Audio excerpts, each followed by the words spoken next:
Welcome back. Now we turn our attention to policy and not the campaign trail. That is, regardless of who's elected, what will their real policies be? I mean, Hillary talks about X, Y, and Z. Trump talks about A, B, and C.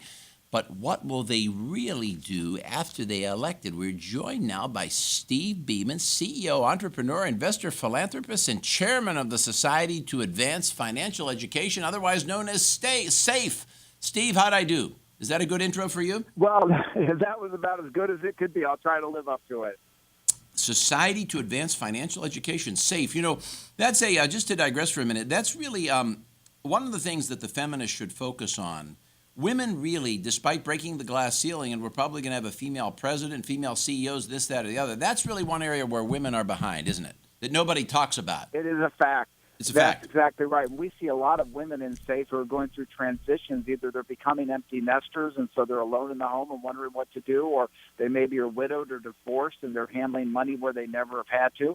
And just like any CEO, a lot of female CEOs, like their male counterparts, aren't really schooled in the way we got to they do that. That's a topic. That's a topic for another day. That's actually an important thing. If the feminists care about women, they should be talking about things like that. But of course they don't. They just talk about abortion. Okay, let's get into this now. Let's assume two things. Let us assume that Hillary Clinton wins. Now, the question is, what will her policies be? Well, in the last segment, we were talking about trade. And my presumption is if she wins, she will be, once again, a free trader. She's been free trade, anti-trade, free trade, anti-trade, free trade, now anti-trade during the campaign, and she'll be free trade again once she wins. She's had a 30-year metamorphosis on all these issues, depending on where she sits. Do you agree? Yes, I do. Let's call her an opportunistic free trader. Opportunistic, good one. The interest that she has, she'll sign on, but the challenge will be to know whose interest she's serving as president. If her work in the State Department was any indication, those trade treaties could be a little bit swayed one way or the other. Now, do we expect the Donald to really pursue his anti-trade rhetoric, or will the Donald be a kind of accommodationist and a globalist once he gets into office? I think he is going to be for tweaking NAFTA and the TPP much more than throwing them out and starting over. I think he'll find the realities of the global economic environment preclude his ability to put in tariffs. That's a bad idea. The way to build American business is to deregulate, cut taxes, not to penalize the producing nations. I got it. Okay, so let's look at some other things now. Let's look at corporate taxes. This is something that should be talked about. You know, I don't know how long you've been around. I won't state your age because I don't know. Oh, I've been in Republican politics for 40 years. I went to the 76th convention in KC Mo with my dad. Well, there you go then. So you and I have been around the block before. I think, in our lifetime, never seen such distinct differences in policies that the two candidates promote. I don't care if you can't stand Trump or you can't stand Clinton. If you look beyond them to their policies, you have two very different worldviews. Trump is wanting to cut corporate taxes from their current 35% rate down to 15%. Clinton wants to hold corporate taxes the same. Trump wants to reduce individual taxes, both the number of brackets to simplify, but also the rate down to 25%. Clinton has said, let's raise rates on the upper income brackets.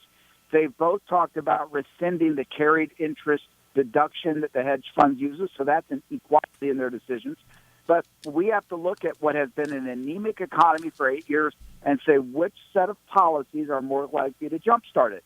A radical tax cut with deregulation or increased regulation in an attempt to improve spending on infrastructure. Okay, under Obama, the top bracket for personal income tax has skyrocketed. It's back to what it was in the Clinton years, 39%, 39.5%. Now, she's talking about raising it higher to 46 or 47%, taking it back to maybe the 1950s. Obviously, a Republican House would never do that. So changes in tax policy, if she gets in, we probably won't have any change in tax policy. If Trump gets in, that means Republicans would be controlling the Senate too, obviously. So Trump could push through a cut in the personal tax, and he could push through a cut in the corporate tax. Do you think those are likely scenarios if the Donald is elected? I do. In fact, I think that Donald is going to be an economic president. He really doesn't care about social issues. He talks about it for the election's sake. His policies will be very economically driven. He knows, just as we saw in the Kennedy administration and the Reagan administration, that tax cuts are very stimulative. Where Clinton has said, let's go back to her husband, it was Bill Clinton who coined the phrase the end of the era of big government. Well, that's not exactly consistent with what Hillary's offered to do. Policy-wise, she wants to extend regulation and extend infrastructure spending as her stimulus. So on one hand, you have a free market solution. On the other, you have government stimulus, a Keynesian approach. We've seen for 8 years that this government stimulus doesn't stimulate. We've gone from $9 trillion in debt to 19, so an increase of $10 trillion. We've expanded the Fed's balance sheet from $1 trillion to $4 trillion, so a total of about $13 trillion was thrown at an economy that grew by, well, about $3 trillion. I'll tell you what I think. A very good investment to This me. is what I think Trump should do. Here's the winning policy. What Trump should do, and I think he should campaign on this. He should say, well, we're going to do some tax cuts, but we're going to do something else. I'm going to send a check for $25,000 to everybody who paid taxes, whether you paid $1 or paid $1 billion. I'm going to give you a $25,000 refund. And how we're going to pay for this is we're going to cut 8 or 10% out of every cabinet department. Now, Hillary Clinton would counter and say, oh, that's not realistic. You could never do that. You'd hurt this, that, and the other. The counter to that should be, well, let's let the people decide. Do you want the $25,000 for you and your family, or do you want that extra 8% with OSHA and the Labor Department? What do you think of that? I think you hit on that. Could be a very winning proposition for any populist candidate, Republican or Democrat. When you give people the chance of getting their own money back, almost universally they vote for it. I'm shocked. I am shocked that nobody has ever run on that platform, particularly no conservative Republican. I think that's a brilliant idea. I think a Democrat almost would have no counter. They'd have to oppose it. They wouldn't know how. I think it's a brilliant idea. I think you bring up, I've never thought about it. I think it's a very interesting way to say to people the way to expand an economy is to give you Why back not your money. give you your money That would be back? overwhelmingly stimulus. I don't understand why that's an idea Trump he should say, well, instead of tax cuts, we're going to get into returning the money that Washington has stolen for you. Okay, let's take a look at this now. I want to look at what would Trump focus on? How much of a focus would there be on cutting the personal tax rate? How much of a focus on the corporate tax rate? Which would come first? Which would he be more serious about? Would there be one big tax bill like Bush? Would it be individual? Would he spend a year on it, 2 years, 4 years? What would he do with taxes? His economics team's plan, and these are a group of senior economists. It wasn't Donald Trump's plan. He hired a group of economists to do exactly what they are paid to do, and that's come up with an economic plan. What they're proposing is right off the go when he's inaugurated, put in a plan to both cut personal taxes, again, simplify it, go from the current bracket structure to 3 brackets, 0, 15, and 25, and then immediately cut corporate taxes from 35 to 15, which would change the motivation of small business. Instead of being these S corporation elections that they use because of the tax preference paid to the individual over corporation, they'd go back to full corporation status. The revenues to the government would go up, and it would be extremely stimulating. All right, let's talk about defense and veterans now in the time remaining.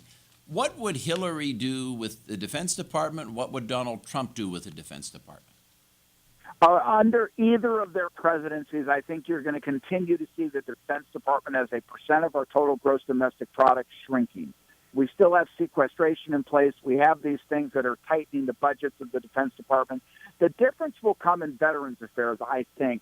And the reason I say that, or anyone who knows veteran circumstances know these people are dumped on every day. The veterans hospitals, the veteran programs, the veteran administration do not serve veterans well. I think Boy, amen, brother. Amen, brother. Amen. Well, I think it's more likely Trump would be a little better for the veterans than Hillary, only because she's got a 30-year history of public policy, and if she cared about veterans, she would have done something already. Why would the DOD, why would, even sequestration notwithstanding, why would DOD shrink under Trump? Why doesn't Trump get together with Paul Ryan if he gets elected and Mitch McConnell and say, hey, let's make cuts in the EPA, let's make cuts here, let's build the Defense Department? What holds them back if they control all three, House, Senate, and White House?